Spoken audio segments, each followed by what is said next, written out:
reloj suizo.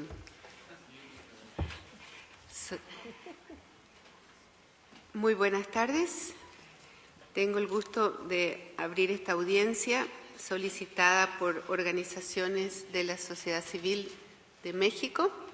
Agradezco mucho la presencia de los funcionarios, de los representantes del digno Estado de México y también de las organizaciones de la sociedad civil que en una coalición están presentando este pedido de audiencia sobre la situación general de derechos humanos en México, que será también la continuación de la audiencia anterior en respuesta a las preguntas que hicieron tanto las organizaciones de la sociedad civil como los comisionados. Voy a dar 20 minutos entonces a los peticionarios y peticionarias. Tienen la palabra. Gracias, comisionadas. Representantes del Estado mexicano, reciban un saludo de las organizaciones que hemos solicitado la presente audiencia. Como se pudo observar de la audiencia pasada y en seguimiento, ustedes han podido observar que México ha cambiado considerablemente desde la visita in loco que realizó la Comisión Interamericana en julio de 1996, de la cual surgió un informe de país. Si bien se han dado algunos avances en materia de armonización legislativa, hemos constatado que la vigencia de los derechos humanos continúa deteriorándose y que los cambios que se han registrado en los últimos años no han consolidado un régimen pleno de respeto a los derechos humanos. Actualmente, el panorama de los derechos humanos en México es desolador. Existe un número indeterminado de personas desaparecidas que, de acuerdo a la Secretaría de Gobernación, se registran 26.121 personas, todas ocurridas en un lapso de 6 años. Según estimaciones de la Procuraduría General de la República, de diciembre de 2006 a diciembre de 2011, 47.000 personas habían sido asesinadas y o ejecutadas extrajudicialmente. Recientemente, estimaciones de la prensa señalan que durante los últimos 3 meses se han registrado 2.351 ejecuciones. Por su parte, el Ombudsman Nacional registró durante el periodo 2006-2012 46.015 personas ejecutadas, 15.921 cadáveres no identificados y 1.421 cadáveres inhumanos en fosas clandestinas. Lo anterior ocurre en un contexto en el que, de acuerdo con el Ombudsman Nacional, en México solo 8 de cada 100 delitos que se cometen son denunciados y solamente 1% de los ilícitos que se registran es perseguido por las Procuradurías Generales de Justicia y llega a sentencia condenatoria, lo que genera una impunidad de 99%. En este marco, que tras un sexenio de violencia y negligente atención a los derechos humanos, una nueva administración asumió el Ejecutivo Federal a partir de diciembre del 2002. Esta coyuntura exige hacer un repaso de la agenda de derechos humanos y revertir el desorden y la improvisación que parece estar prevaleciendo al inicio de esta administración, para impulsar una agenda integral de derechos humanos que sea eficaz. Lo anterior se vincula también a los espacios de diálogo con la sociedad civil. Lo que queremos es fortalecer los espacios de diálogo y generar mecanismos efectivos de construcción, no solicitar espacios desde la sociedad civil de consulta, de los cuales en muchas ocasiones son canceladas por parte de las autoridades. Desde luego, en esta audiencia no trataremos de agotar este espacio todos los temas pendientes. Para ello hemos elaborado un documento exhaustivo que entregaremos a la ilustre comisión. Asimismo, para efectos de que esta audiencia sea realmente provechosa, con la venia de la comisión proponemos instar al Estado a que durante su intervención procure responder puntualmente las inquietudes que enseguida expresaremos y que quedaron pendientes de la audiencia pasada, pues se trata de cuestiones que perfilan con nitidez la política de derechos humanos que impulsará o no esta administración. Paso la palabra a mi compañera Stephanie Ehrenbruer del Centro Miguel Agustín Pro. Gracias. En la audiencia pasada, la delegación del Estado anunció una postura de cero tolerancia por la tortura. Excelente. Pero para erradicar la tortura, primero tenemos que darnos cuenta de dónde estamos actualmente, cuál es el panorama actual y de los factores que incentivan el uso de la tortura, además de otras prácticas sistemáticas como la detención arbitraria, las sentencias penales arbitrarias, etc. Las detenciones arbitrarias son alentadas por sistemas de cuotas de detenciones, la extorsión policíaca, la participación en tareas policíacas de las Fuerzas Armadas, entre otros factores. En 2012, tan solo la Comisión Nacional de los Derechos Humanos recibió 1.720 quejas de detención arbitraria y ha constatado que las autoridades, cito, construyen la flagrancia para tratar de justificar detenciones ilegales. Tras la detención arbitraria, sigue la tortura, la cual es una práctica sistemática en México, como la ha constatado el Comité CAT. De igual modo, Human Rights Watch, en su informe de 2011, Ni Seguridad ni Derechos, documentó 170 casos de tortura en tan solo 5 estados. Todos permanecen en la impunidad y encontró que, cito, todas las fuerzas de seguridad usan la tortura y que es un modus operandi. En efecto, México cuenta con tan solo 2 sentencias por este delito a nivel federal en un lapso de 18 años, según información que solicitamos de la PGR. El año pasado, la Subprocuraduría de Investigación Especializada en Delitos Federales de la PGR informó de 29 averiguaciones por tortura contra 111 servidores, de las cuales ninguna ha sido consignada. Y esta impunidad viene no solamente de una falta de capacidad para investigar o falta de voluntad, también por el encubrimiento. La práctica de falsificar certificados médicos para encubrir la tortura ha sido documentada por la Comisión Nacional, el Subcomité para la Prevención de la Tortura y organizaciones internacionales y mexicanas. Por otro lado, la PGR ha aplicado su versión del Protocolo de Estambul tan solo en 302 ocasiones entre 2003 y julio de 2012, una cifra muy baja. De esas, se registraron 128 casos con lesiones indicativas de tortura, según esa autoridad, y sin embargo no existen las correspondientes sentencias. Este panorama, ¿por qué persiste? Persiste porque la tortura es la herramienta que permite a las autoridades conseguir sentencias condenatorias sin tener que hacer el trabajo de investigar de manera seria, profesionalizada, científica. Y eso es parte de la presunción de culpabilidad sistemática que también caracteriza el sistema penal mexicano, donde a pesar de la incapacidad para investigar, 9 de 10 personas es condenada. Y es que la regla comúnmente aplicada, en vez de valorar todas las pruebas, es dar valor a las pruebas de cargo, negar valor a las pruebas de descargo, aduciendo, por ejemplo, que son argumentos defensivos, es decir, afirman la inocencia. Asimismo, comúnmente los jueces citan una jurisprudencia que establece que la presunción de inocencia queda desvirtuada en medio del proceso penal. Ahora, México reformó su Constitución en 2008 para transitar a un nuevo sistema penal. Está implementado plenamente solo en 3 estados y en 10 de manera parcial. Pero somos testigos de cómo las viejas prácticas abusivas continúan en el nuevo sistema.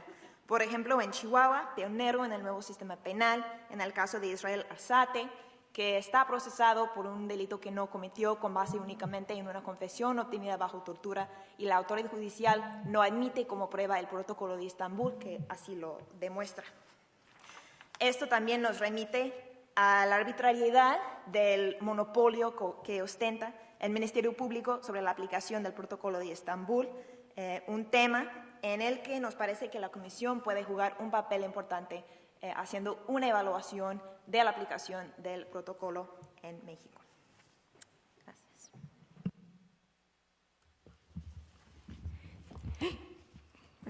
Muy buenas tardes a todos, señores comisionados, representantes del Estado. Como bien comentaba mi compañera Diana, yo soy hija también de un desaparecido en México, Nadine Reyes Maldonado, hija de Edmundo Reyes Amaya, desaparecido el 25 de mayo del 2007. Algo que nos preocupa es que el Estado mexicano ha mencionado que ha implementado una política integral en materia de desapariciones.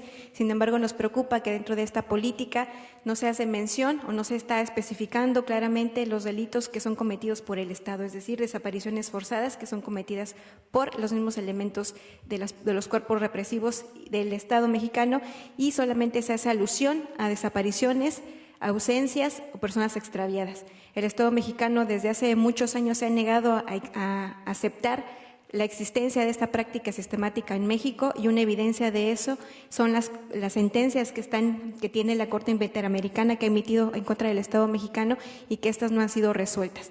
Desde hace más de 40 años en México existen las desapariciones forzadas y el gobierno mexicano no ha dado respuesta a un solo caso. Todos los casos están en la impunidad. Entonces sí nos preocupa esta situación. Además de esto, se menciona lo de este Registro Nacional de Personas Desaparecidas. Sin embargo, también en los hechos, esta lista o esta situación no se ve reflejada en los hechos porque no se hace una clara distinción en todos estos casos. También es importante mencionar que, como no se cuentan con los mecanismos adecuados, no existe una armonización, también los ministerios públicos no cuentan con el carácter cómo atender a las víctimas en el momento de poder levantar una denuncia, sino al contrario, estas son estigmatizadas por parte también de los mismos servidores públicos y en lugar de que levanten una denuncia, lo que hacen es amenazar a los familiares o de alguna manera intimidarlos para que estos no lleven a cabo sus denuncias correspondientes. Entonces creemos que es importante que el Estado mexicano en verdad en los hechos cumpla con lo que dice que está haciendo con este plan de manera integral y que esto solamente se quede en una manera discursiva.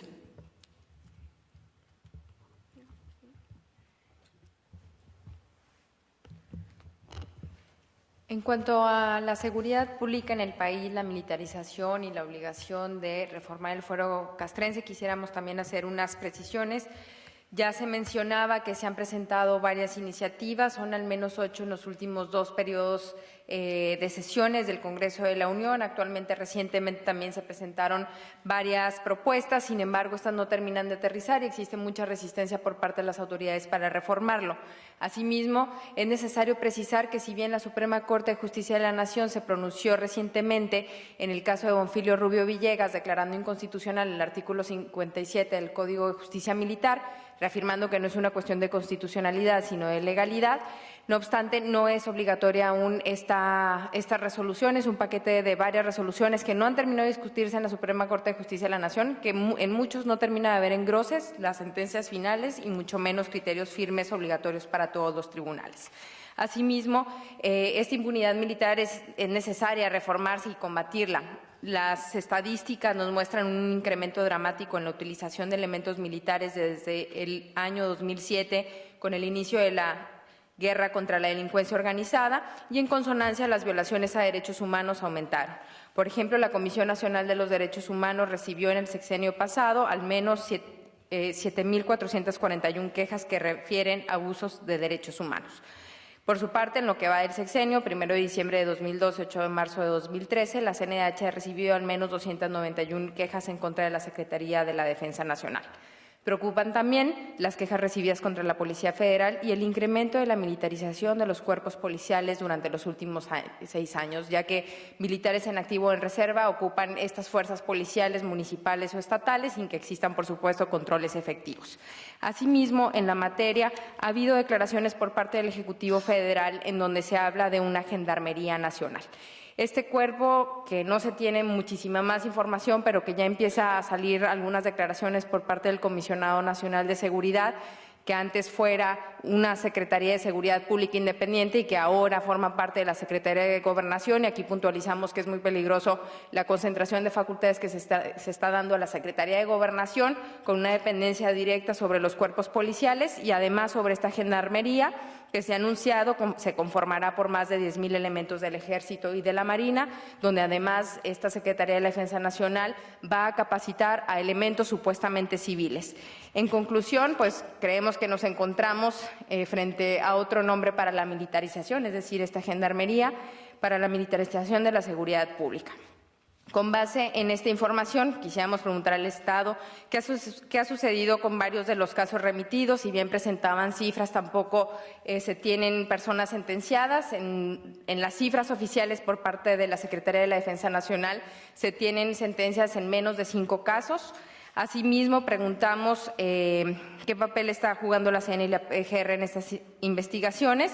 Y en cuanto al Pacto por México, que si bien se establece una serie de legislación que necesita ser atendida, no se incluyó la reforma al Código de Justicia Militar, es decir, pareciera no tenerse como una prioridad y solo una multiplicidad de iniciativas que no derivan en cambios no solo legislativos, sino estructurales. Las personas defensoras de derechos humanos continúan enfrentando en México una situación adversa que ha sufrido un permanente deterioro a lo largo de los años. Se ha registrado un número elevado de asesinatos, desapariciones forzadas, hostigamiento, vigilancia, amenazas y criminalización en su contra. La Comisión Nacional de Derechos Humanos ha reportado un aumento sostenido en las agresiones, con un aumento anual cercano al 100% durante los últimos años. Según reportes de la Comisión de Derechos Humanos del Distrito Federal, durante el primer bimestre de 2013 se han registrado al menos 42 agresiones en el país. No obstante, más del 98% de estos casos permanecen en la impunidad. Según el propio informe de esta honorable comisión sobre la situación de las y los defensores de derechos humanos, al menos 61 personas defensoras han sido asesinadas en México desde 2006. La Red Nacional de Defensoras de Derechos Humanos registró 109 agresiones a mujeres defensoras de derechos humanos tan solo en 2012 y 26 asesinatos de defensoras entre 2009 y 2012. A pesar de la promulgación de la Ley para la Protección de Personas Defensoras de Derechos Humanos y Periodistas en 2012, sin duda un gran logro de la sociedad civil con colaboración de distintas fuerzas políticas, aún queda pendiente garantizar su adecuada implementación. Las medidas de protección otorgadas no han sido efectivamente implementadas y se ha ignorado lo relativo a la prevención. Aún continúan pendientes varios puntos imprescindibles para el adecuado funcionamiento del mecanismo de protección. Resulta de gran importancia que el personal encargado de la operación del mecanismo cuente con un perfil adecuado y con una capacitación integral en la materia, incluyendo una perspectiva de género. La colaboración con autoridades locales continúa siendo un obstáculo para la implementación de las medidas de protección. A la fecha, únicamente 25 estados han suscrito los convenios de colaboración mandatados por la ley. La coordinación con los estados sigue fallando a pesar de los convenios ya suscritos, y se desconoce el proceso de coordinación e implementación de las medidas en dichos estados. A la fecha, la unidad de prevención, análisis y seguimiento no ha sido instalada. Las autoridades no han brindado la prioridad necesaria para la prevención de futuras agresiones. Las medidas implementadas no han sido efectivas para garantizar la protección de las personas beneficiarias y no se han cumplido los plazos fijados por la ley, como demuestran las recientes amenazas de muerte en contra de Fray Tomás González y Rubén Figueroa, defensores de personas migrantes en el estado de Tabasco, el pasado 4 de marzo. Los análisis de riesgo no están siendo elaborados con una metodología adecuada de acuerdo a las mejores prácticas internacionales. En cuanto a las medidas cautelares otorgadas por esta comisión, nos preocupa que se ha forzado a renunciar a las mesas de trabajo para su implementación para ingresar al mecanismo. Además, no se ha integrado a la operación del mecanismo una perspectiva de género que atienda las problemáticas particulares que enfrentan las mujeres defensoras y periodistas.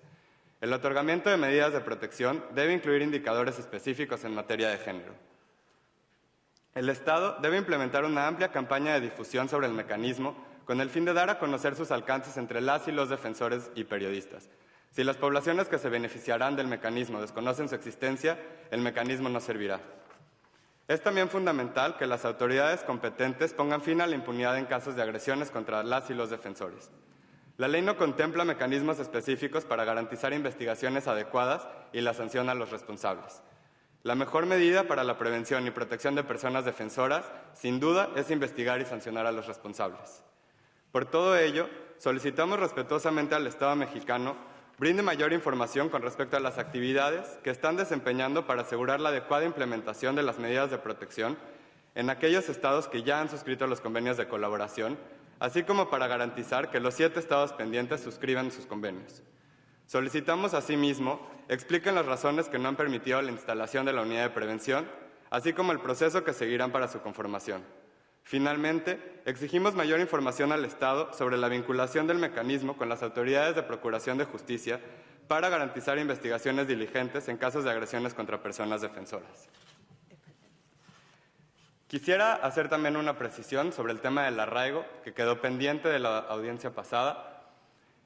Según cifras recientes otorgadas por la Procuraduría General de la República, entre 2008 y 2012 fueron puestas bajo arraigo 8.595 personas. Tan solo en 2012, 1.253. Se ha registrado desde 2008, año de su constitucionalización, un incremento superior al 100% por año. En promedio, casi 2 personas al día son puestas bajo arraigo a nivel federal y cerca de 1.5 personas a nivel estatal. Según el texto constitucional, pueden ser puestos bajo arraigo únicamente personas sospechosas de pertenecer a la delincuencia organizada. Sin embargo, la propia reforma constitucional en materia de justicia penal facultó a los estados para utilizar la figura del arraigo por delitos del fuero común, lo que ha llevado a que en los estados se estén poniendo bajo arraigo a personas por delitos como homicidio, secuestro e incluso robos.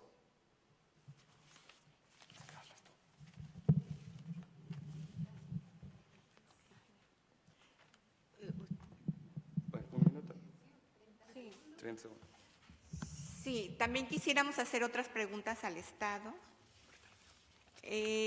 ¿Cuándo se realizarán mecanismos de búsqueda de vida inmediata para localizar a los desaparecidos?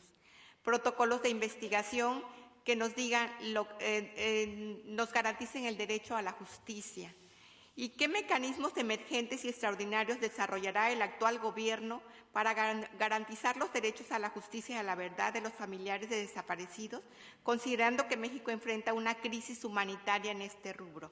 Un estatus jurídico del desaparecido, porque es urgente la inseguridad en que están las familias al estar desaparecido la entrada principal que tenían sus hogares.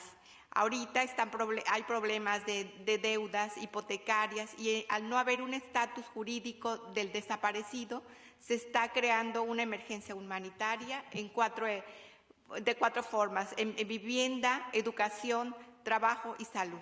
Gracias. Quisiera 30 segundos para concluir, la general, 15.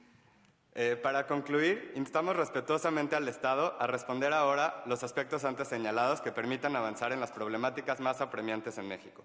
Asimismo, solicitamos que la Comisión Interamericana pudiera realizar una visita in loco a México con el fin de actualizar su informe sobre país que data ya de hace 15 años. Muchas gracias. Muchas gracias a ustedes.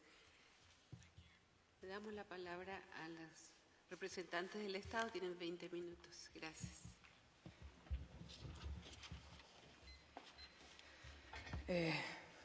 Otra vez, muy buenas tardes. Primero, voy a continuar con los temas en los que me quedé la vez pasada y tratar de entrar a los de esta nueva etapa de preguntas de la sesión de retos. En cuanto al Pacto por México, quisiera explicar que el Pacto por México es un instrumento muy valioso porque ha resultado un espacio de acuerdos que por primera vez en muchos años permiten avanzar en temas pendientes de la agenda nacional. Temas pendientes que también tienen que ver con derechos. Surgió de ahí, ya presentada y aprobada, una reforma en materia de educación, una reforma educativa que urgía de años a nuestro país y que permitirá avanzar en el derecho humano a la educación. Salió también de ahí la reforma presentada esta misma semana en materia de telecomunicaciones, que permitirá, entre otras cosas, ejercer el derecho de acceso a información, de acceso, por ejemplo, a cuestiones como la banda ancha, que sin duda permiten o pretenden caminar hacia allá, hacia reducir las diferencias y dar accesibilidad a todos los ciudadanos.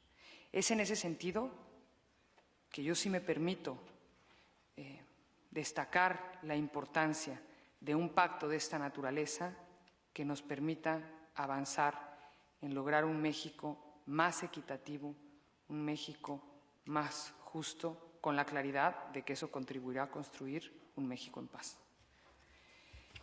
También sobre el tema del uso legítimo de la fuerza y el comentario de que no basta con leyes, sino que se requieren acciones, me queda muy claro, me queda claro que se requieren acciones. Sin embargo, hay que partir de instrumentos que permitan establecer los elementos básicos.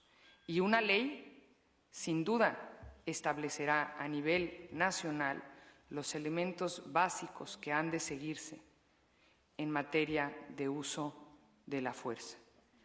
Una ley permitirá reducir, sin duda, los abusos que han habido en algunas ocasiones generando violaciones a los derechos humanos. Y, por supuesto, a partir de ahí se buscará trabajar en una amplia capacitación que espero la podamos hacer de la mano con las instancias de derechos humanos y las organizaciones de la sociedad civil y, por supuesto, con la asistencia del Comité Internacional de la Cruz Roja, que será crucial en la construcción de esta legislación. En cuanto a el tema tan sentido y por el que aquí reitero la importancia que le estamos dando al tema de personas desaparecidas, de personas no localizadas, Diana Iris, permíteme decirte que tengo muy claro que no es solo una cuestión de construcción de cifras, de mención de cifras o de una base de datos.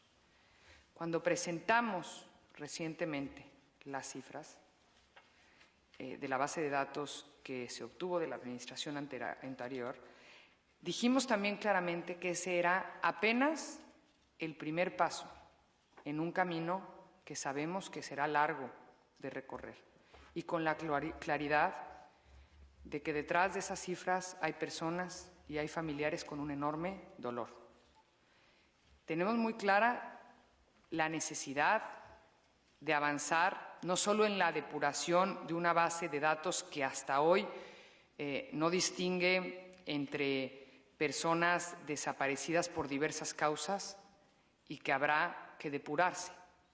También se requiere, y así lo ha mencionado ya el Procurador General de la República, se creará un grupo especializado que conformarán agentes de la policía y Ministerio Público, ministerios públicos, a fin de que se dediquen exclusivamente a la búsqueda de las personas desaparecidas, a la búsqueda de sus familiares, de los familiares de Diana Iris, de Nadia y de otras personas, muchas otras personas con las que hemos tenido reuniones en diversas ocasiones.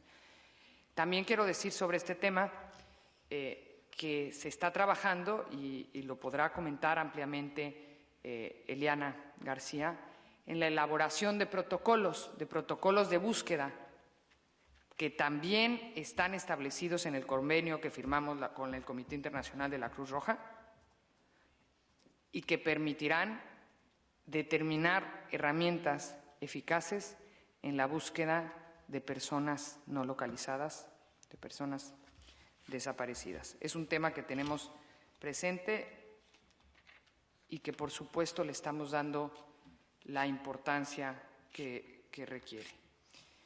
En cuanto a la reforma constitucional en materia, por último, en el tema de desaparecidos, quiero comentar que se está también trabajando en la elaboración del reglamento a la Ley del Registro Nacional de Personas Desaparecidas, y este reglamento permitirá establecer detalles sobre el manejo de esta información.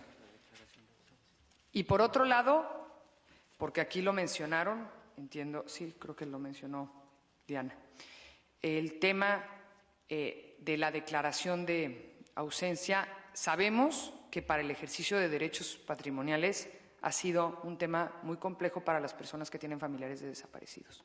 Estamos trabajando en conjunto con miembros de la sociedad y académicos en crear una propuesta de declaratoria de desaparición que incluso en la última reunión que tuvimos con Fundem se las presenté a fin de que pudieran ustedes revisarla y hacernos sus comentarios. Tenemos la intención, por supuesto, de impulsar esto, que no solo requiere reformas al Código Civil federal, sino también a los códigos civiles de los estados, y por supuesto tenemos la claridad de la importancia de hacerlo. En cuanto a la reforma constitucional en materia de amparo del 2011, me permito mencionar algunos de los aspectos más relevantes de esta reforma. Se amplía el ámbito de protección del gobernado, ya que procede el amparo contra violaciones de los derechos humanos establecidas en los tratados internacionales ratificados por México. Se amplía el concepto de autoridad para efectos del amparo en razón de que se atienda a la naturaleza del acto y no al emisor. Y también se crea la figura de amparo por omisión de la autoridad. Se contempla la posibilidad de presentar la demanda de amparo indirecto por medios electrónicos, lo que sin duda acerca la justicia al gobernado y facilita la defensa de sus derechos. Se da autonomía a los circuitos judiciales para que, a través de una nueva figura llamada pleno de circuito, resuelvan contradicciones de tesis que se generan al interior de un mismo circuito judicial, evitando cargas innecesarias de trabajo a la Suprema Corte de Justicia y acercando la justicia al ciudadano.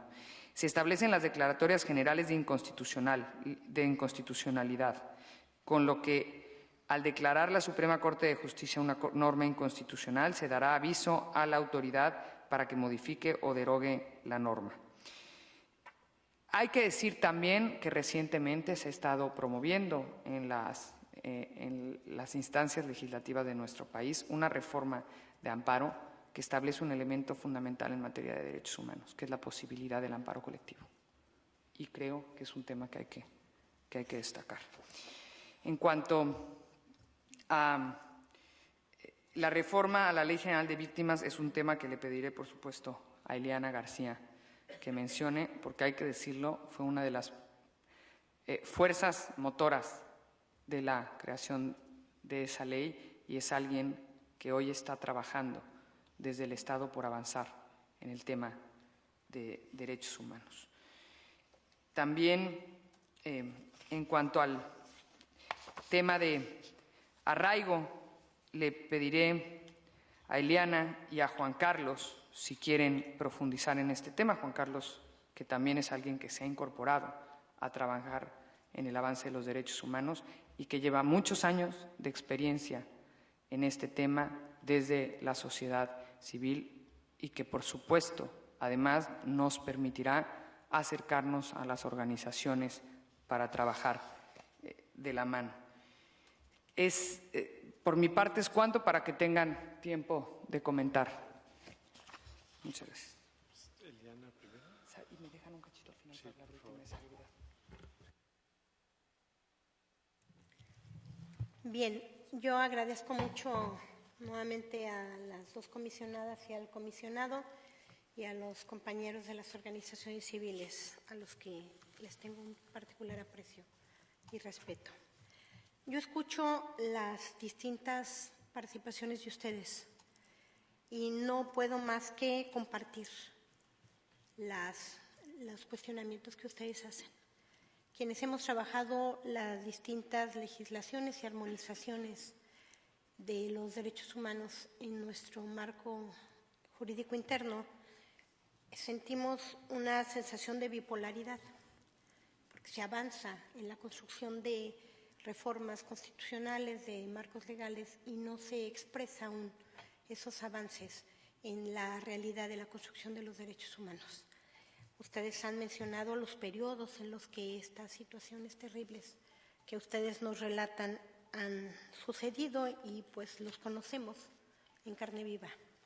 Los conocemos porque hemos estado acompañando muchas de las luchas que se han dado en relación con estas temáticas. Yo quisiera hacer una rápida, no seremos nosotros quienes reivindiquemos el arraigo como una práctica para hacer investigación en nuestro país, al contrario. Ustedes han conocido desde la PGR la posición del procurador en el sentido de que el arraigo deberá ser una práctica que se vaya desterrando de la justicia en nuestro país y que en el destierro de esta práctica tendrá que haber su concreción de carácter legislativo, que como ustedes seguramente saben hay varias iniciativas de distintos ámbitos y grupos y actores políticos para poder eliminar la figura del arraigo. Entonces no avanzaré más, es una práctica que no acompañamos, es una práctica que no reivindicamos y que estamos, y si ustedes lo han podido apreciar, a nivel del Gobierno federal en los últimos tiempos no ha sido ya una práctica sostenida, incluso ha habido ya procesos en que se está quitando el arraigo a personas que lo tenían. Yo voy a hacer una reivindicación de la Ley General de Víctimas como una ley que nos permite, primero, enviar un mensaje claro en nuestro país, y es una ley que yo quisiera decir que no surge como una medida de autoridades, no surge como una legislación de Estado surge a partir del reclamo intenso de las víctimas de familiares de los últimos periodos, las víctimas de la estrategia bélica en contra de la delincuencia organizada. Esta ley de víctimas es un mensaje que se manda desde la propia sociedad civil, porque es una ley impulsada básicamente por sectores de sociedad civil, para decir las víctimas en México importan, las víctimas en México tienen que ser identificadas, tienen que ser dignificadas, tienen que ser reconocidas. Yo podría decir que de lo que se dijo anteriormente de la ley de víctimas, la ley es un mensaje, y es un mensaje que evidentemente como ley tiene que perfeccionarse. Hoy mismo, en este momento, se está iniciando la discusión de la iniciativa de reforma que se presentó por parte de organizaciones de sociedad civil, organizaciones de víctimas el día 19 de febrero, y en esto quedará muy clara algunas cuestiones que pudieran no ser tan claras, como ahorita lo mencionaba Daniel. No hay una compensación subsidiaria en materia de violaciones a derechos humanos. Violaciones a derechos humanos serán satisfechas con toda la integralidad que marca la legislación nacional e internacional, y ahí no habrá ninguna limitante. Si en la iniciativa original y en la ley que es vigente quedó alguna duda, en la iniciativa de reforma quedará completamente claro que en materia de violaciones a derechos humanos no hay restricción alguna. Hablando del tema de la reparación, no es muy preciso decir que hay una preponderancia de la reparación económica. El título quinto de la ley se refiere medidas de restitución, rehabilitación, compensación, satisfacción y no repetición.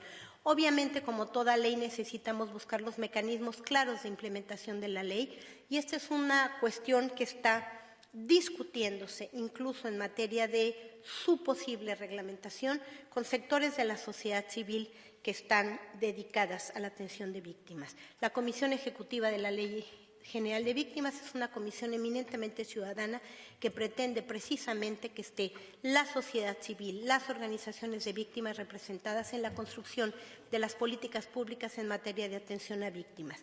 Yo quisiera decirles que en relación con lo que se mencionaba, y yo quisiera aquí responder alguna de las preguntas que hizo el comisionado.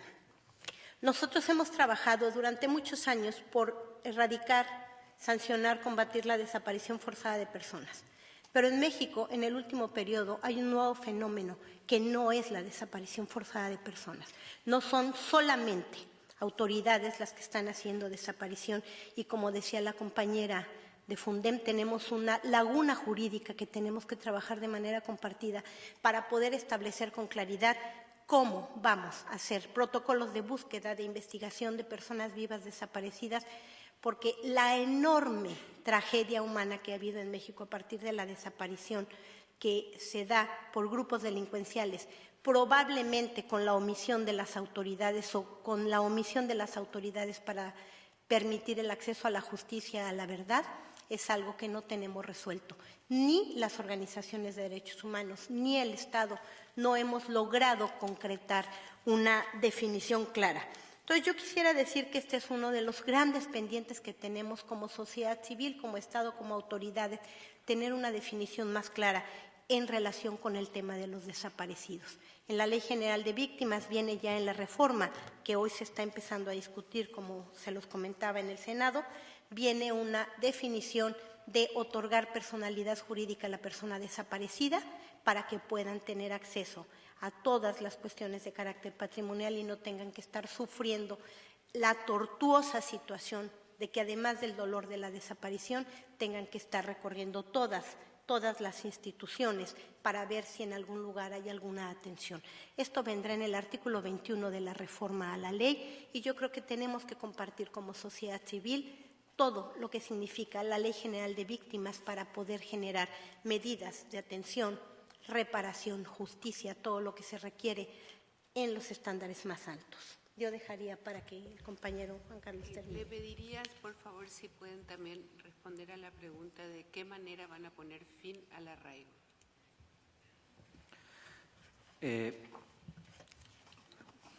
Bueno, pues muchas gracias, estimados comisionados. Agradezco mucho la presentación que hace la subsecretaria Limón de mi trabajo. Yo soy el titular de la Unidad Nacional de Derechos Humanos de la Secretaría de Gobernación y, por tanto, soy el coordinador nacional del Mecanismo de Protección a Defensores de Derechos Humanos y Periodistas. Creo que lo primero que hay que plantear respecto a la protección de los defensores de derechos humanos es un tema muy, muy importante que hemos encaminado, y es reconocer la importantísima labor que cumplen en una democracia los defensores de derechos humanos y los periodistas. Es un tema central y así lo hemos venido haciendo y manifestando en las visitas que hemos hecho a algunos lugares, en el planteamiento de invitar a todas las autoridades y en particular la Secretaría de Gobernación ha enviado un mensaje muy importante a los gobernadores de los estados para avanzar en ese reconocimiento de la legitimidad de la labor de los defensores de derechos humanos. El planteamiento central es que un defensor de derechos humanos que es afectado, que es atacado, se afecta la esencia misma de la democracia y, por tanto, se afecta la estructura misma del Estado. El segundo planteamiento tiene que ver con cómo ha venido funcionando el mecanismo.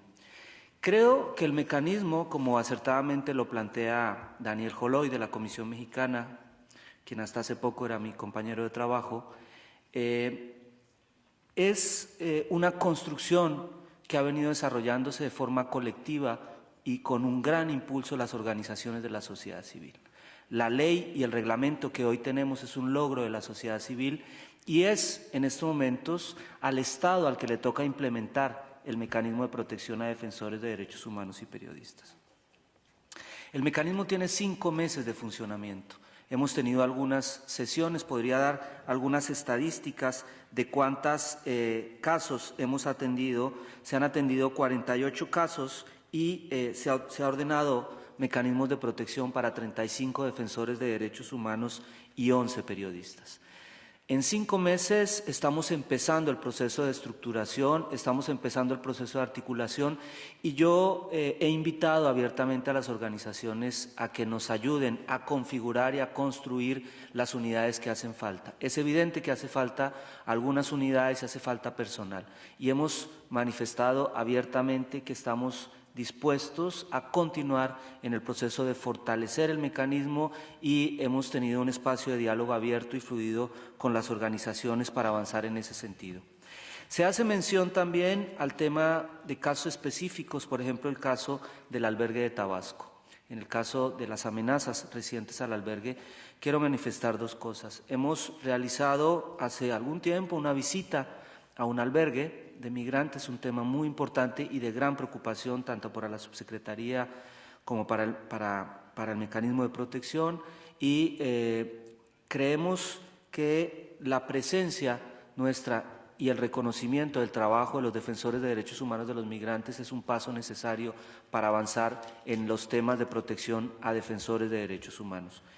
En materia concreta del caso, y lo menciono porque ya lo han manifestado, fuimos este lunes, 11 de marzo, enviamos una persona a la Secretaría de Gobernación y el secretario de Gobierno del Estado ya inició una mesa de diálogo con los compañeros del albergue de Tabasco para garantizar su protección. Y vamos a avanzar y a continuar avanzando en ese sentido, generando espacios de diálogo e interlocución con las autoridades de los estados para avanzar en el compromiso también que tienen los estados, las entidades federativas de proteger y defender a los defensores de derechos humanos. Tendría algunas otras cosas que se quedan en el tintero, pero doy la palabra a la subsecretaria Limón para cerrar la audiencia. Haré un cierre breve. No quiero dejar de lado el tema aquí mencionado en materia de seguridad. Primero, el tema de que la policía haya pasado a formar parte de la Secretaría de Gobernación, estoy convencida de que será fundamental para una buena coordinación en la estrategia de seguridad. Lo que busca esta decisión es lograr una mejor coordinación entre las entidades de la Federación y también una mejor coordinación y colaboración con los estados de la República. Eso será fundamental para avanzar en el tema de seguridad en nuestro país. También quiero reiterar que la estrategia de prevención ya mencionada en la sesión pasada y descrita en la sesión pasada va a ser una herramienta fundamental en la construcción de un México en paz. Me parecen dos elementos fundamentales, y también el de la regionalización del país en 5 grandes regiones, que busca justamente de manera coordinada entre cada una de estas regiones hacer un trabajo acentuado y especializado y detallado, con reuniones de seguimiento que ya se están teniendo. Toda esta semana el secretario de Gobernación, junto con distintos secretarios, miembros del gabinete, han estado en los estados trabajando y analizando los avances que se puedan ver. Estoy segura y convencida de que la estrategia y el ejercicio que se está haciendo es un ejercicio que pretende construir un México en paz y que está trabajando en ese sentido. También me permito reiterar a la Comisión, primero, un saludo del secretario de Gobernación y reiterarles que son bienvenidos a México para trabajar de la mano con nosotros en los retos que enfrentamos en materia de derechos humanos. A las organizaciones, reiterarles nuestro interés en trabajar de la mano en estos temas. Sabemos que hay retos, sabemos que hay pendientes, sabemos que aún queda mucho por avanzar. Hacerlo de la mano nos va a ayudar a llegar más lejos. Muchas gracias. Muchísimas gracias a usted, pero quería decirle que todavía no hemos terminado. Quizás no fui muy clara en la distribución de los tiempos, pero ahora procede que los comisionados hagan sus respectivas preguntas, ya sea a los peticionarios o al Estado. De todas maneras, muy agradecidas por las respuestas brindadas hasta ahora. Le paso la palabra al relator de país, comisionado Escobar. Quiero agradecer la información que han presentado las organizaciones de la sociedad civil peticionarias de esta audiencia y también la información presentada por el Estado.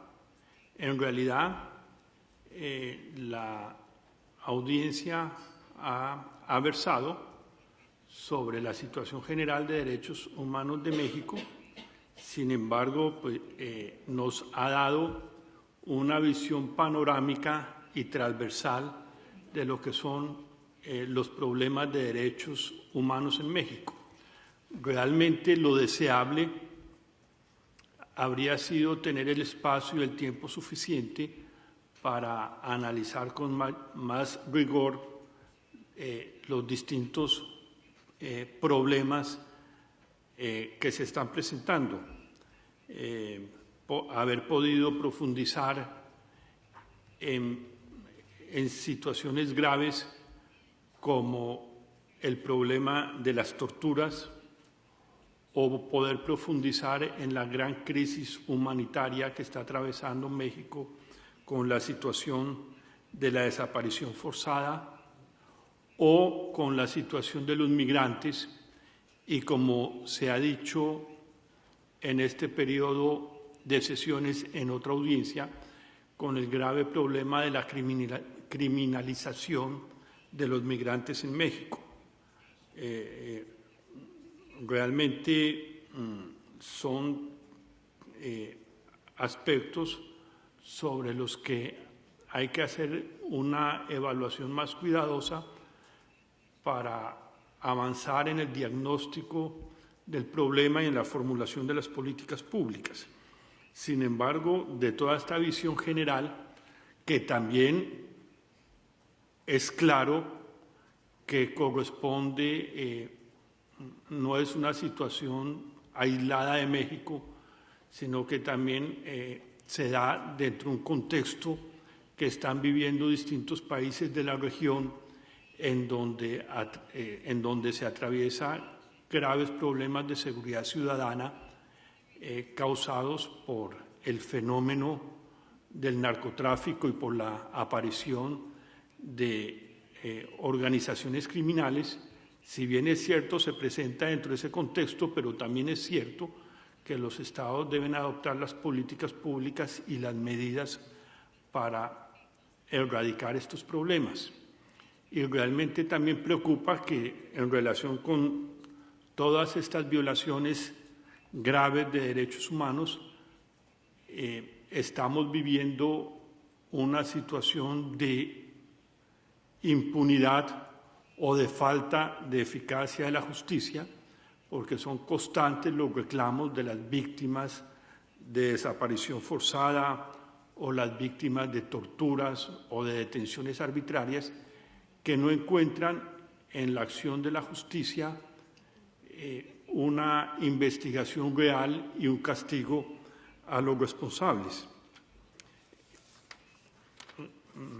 Entonces, pues para efectos del trabajo que le corresponde adelantar a la Comisión y a esta relatoría, yo le voy a pedir especialmente a las organizaciones de la sociedad civil y al Estado que nos proporcionen información escrita sobre cada uno de estos problemas con el objeto de actualizar la información que tiene la Comisión y solicitar las medidas que sean necesarias y pertinentes para prevenir estas graves violaciones a los derechos humanos. En relación con el tema de las víctimas, es mucho lo que hay por hacer. A título de ejemplo, nomás, los peticionarios se referían a que en el caso de la desaparición forzada no hay medidas, no hay políticas para atender a las víctimas. Y realmente, si esta es una tragedia humanitaria, esta tragedia hay que atacarla en distintos frentes. Por un lado, medidas para identificar y ubicar a las personas desaparecidas. En segundo lugar, medidas para penalizar a los autores de estas graves violaciones a los derechos humanos.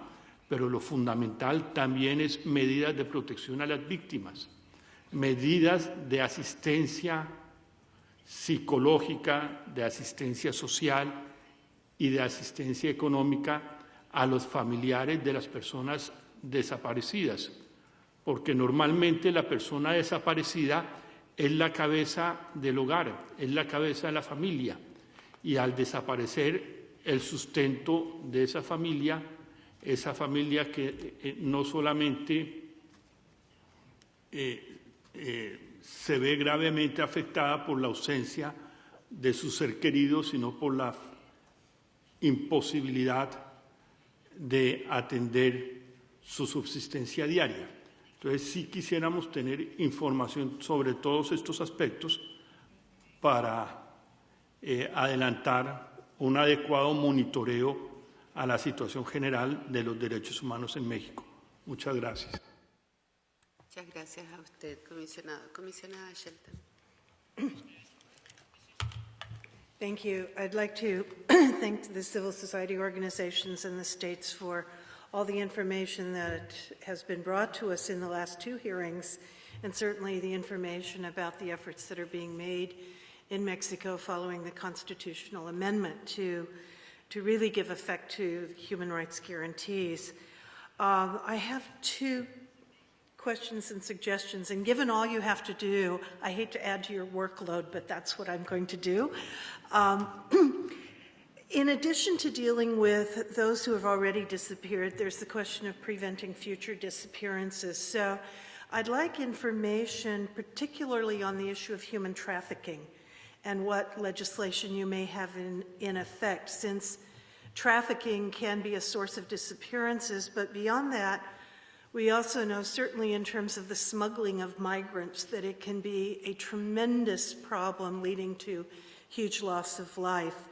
And so if you have some written information that you could submit on what is being done in that regard, that would be very useful. The other issue is a long-standing problem, but one which is, I think, taken on some new dimensions. Everyone talks about organized crime, but doesn't talk much about the human rights violations of large non-state actors who are not considered criminal normally. The largest private employer in Mexico is being prosecuted under the U.S. Foreign Corrupt Practices Act. It happens to be a U.S. multinational corporation, for tens of millions of dollars in bribes that were paid to officials in Mexico to evade health, safety, and environmental regulations that clearly impact on human rights. So what I'm wondering is whether in your consideration of framework laws to protect human rights, you are considering corruption as a human rights issue, and particularly taking actions against foreign investment that comes into the country and attempts to invade the guarantees that you require your own nationals to live up to.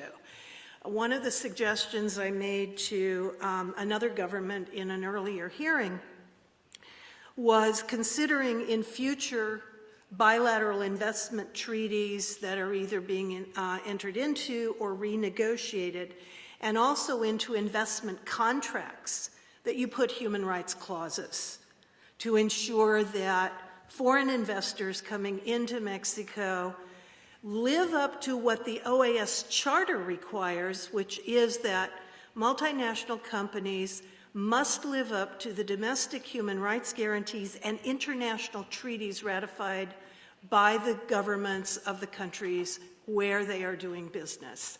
Thank you. Muchas gracias, comisionada. Y yo, como relatora de niñez, no puedo quedarme callada porque la palabra niño, niña y adolescente en las dos últimas audiencias no se escucharon. Por lo tanto, poner una luz de que niños, niñas y adolescentes son generalmente las principales víctimas de cada una de las violaciones de derechos humanos a las que hemos hecho alusión y que precisan del Estado medidas especiales de protección.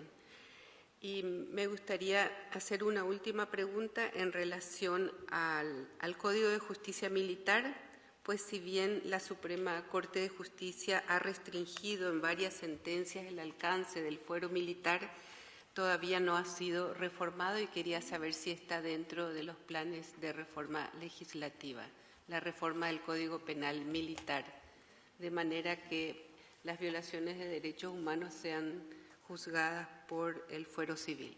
Muchas gracias y tienen 3 minutos. Gracias. Lo que no se pueda responder ahora, con gusto recibiremos por escrito. Gracias. Sí, muchas gracias. Primero, hay que señalar, y reitero lo que hace unos momentos dijo mi compañera Eliana García en el tema de desapariciones. Sí se ha identificado un fenómeno que hay que analizar y que para ello estamos estableciendo, como bien se los comenté y lo reitero, protocolos de búsqueda que cuenten con la experiencia y la asesoría técnica del Comité Internacional de la Cruz Roja y el cuerpo especializado que pueda trabajar específicamente en este tema. Al relator le quiero comentar que, por supuesto que tenemos claro que en el tema de víctimas es mucho lo que hay por hacer, pero también, reitero, hoy contamos con una ley, con la Ley General de Víctimas, que sí es un instrumento inédito, que da un amplio margen de trabajo con las víctimas, establece sus derechos, crea el Sistema Nacional de Víctimas y establece los principios y derechos fundamentales de las víctimas como parámetros que obligan al Estado en todos sus órdenes de gobierno y a todos los poderes. Por supuesto que será este instrumento el instrumento a partir del cual podamos enfocarnos a trabajar en el tema de víctimas. No ahondo más mi exposición sobre la ley de víctimas, porque ya lo mencionó mi compañera Eliana. Sobre la legislación en materia de tráfico, en México, en los años recientes, se identificó que buena parte del tráfico ha tenido que ver con el tema de la trata y se trabajó en una legislación específica en el tema de trata. Legislación que hoy analiza la Comisión de Trata del Senado de la República posibles reformas que la hagan más operativa y viable y que, por supuesto, estamos nosotros trabajando en el reglamento a dicha ley y en propuestas concretas con las que podamos avanzar en este tema, también en lo que se refiere a la situación de migrantes, que tiene que ver, por supuesto, con el tráfico de personas y con la trata. En cuanto a la reforma al Código Penal militar, al Código de Justicia Militar, quiero mencionar que ya estamos trabajando en la elaboración de una reforma en este aspecto que nos permita dar cumplimiento a distintas recomendaciones y sentencias que así lo han señalado. Estamos conscientes de la necesidad de acotar esta figura y este trabajo lo estamos haciendo de la mano con la Secretaría de la Defensa Nacional y la Secretaría de Marina, que son actores fundamentales para que pueda avanzar esta reforma. Les recuerdo, como mencioné anteriormente, que ya existen iniciativas al respecto en las distintas cámaras.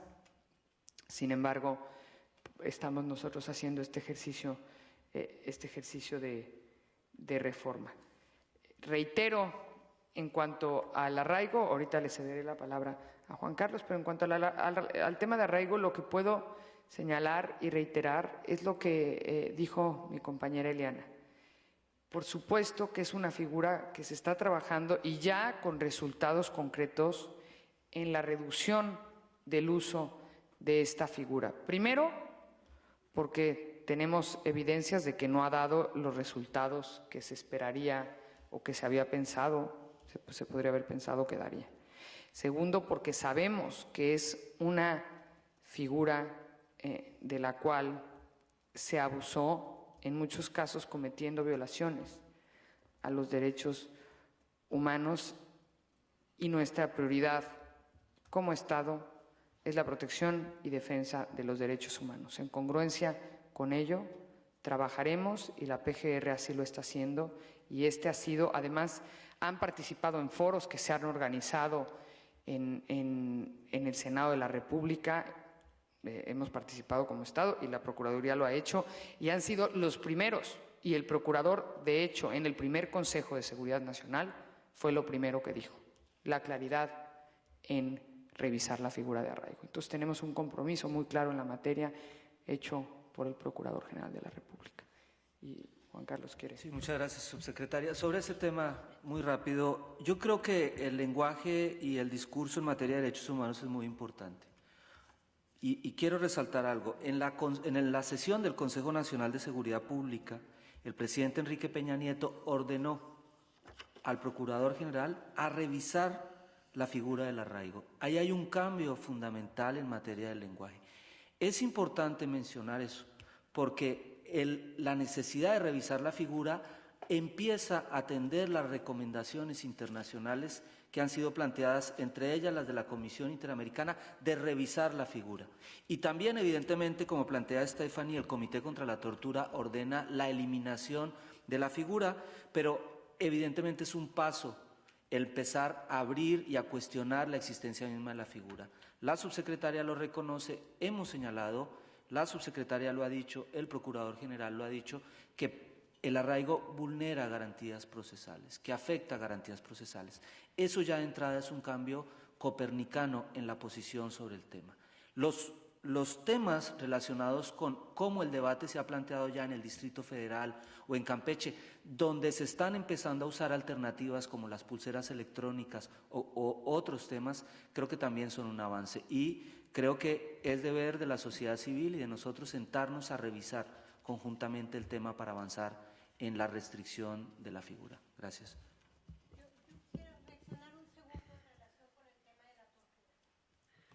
Yo creo que ahorita... un segundito. Sí, porque después los temas indígenas también requieren nuestra atención. Un segundo. Solo reaccionar a la intervención de Stephanie en relación con el tema del protocolo de Estambul. Nosotros quisiéramos plantear que en esta visita que ustedes pudieran hacer, nos interesaría mucho poder tener una asistencia técnica de la comisión para que de manera compartida podamos hacer la revisión que decía Stephanie de las estándares del protocolo de Estambul que se está aplicando, para que podamos ir de manera compartida construyendo uno que tenga los estándares internacionales que se requieren para su aplicación. Muy bien, recibimos el pedido y le haremos la respuesta correspondiente. Muchísimas gracias a todos. No, comisionada, nada más, perdón. Sí, bueno, es que también se excedieron. sí, a un lado tengo que dar al otro lado. Muchas gracias, vamos a ser muy breves. Pero después tomamos menos café para... Sí, entendemos. 3 precisiones que estamos conversando también en la mesa. Respecto al nuevo fenómeno, la Comisión Interamericana ya había alertado en 1996 que el acercamiento y la manera en la que se estaba combatiendo la delincuencia organizada y el tema de seguridad pública traería graves consecuencias en materia de derechos humanos, y hubo una serie de omisiones.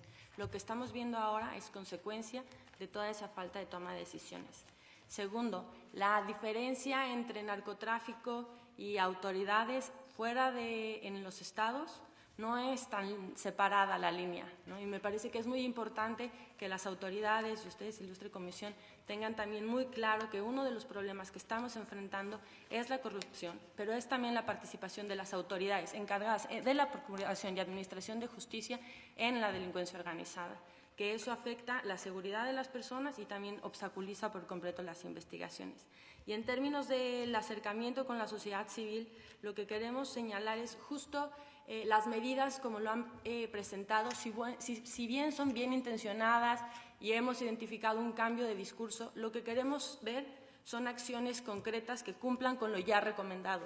No hay mayor discusión respecto al arraigo, no debería de haber mayor discusión respecto a cómo reformar el Código de Justicia Militar, ya están las iniciativas presentadas, lo que no hemos visto es pronunciamientos efectivos respecto a terminar con ello, y eso es lo que estaríamos esperando en los próximos días. Gracias. Muy bien, creo que los mensajes están claros en ambas partes. Muchísimas gracias otra vez, y ahora nos merecemos un pequeño descanso para la próxima audiencia. Muchas gracias.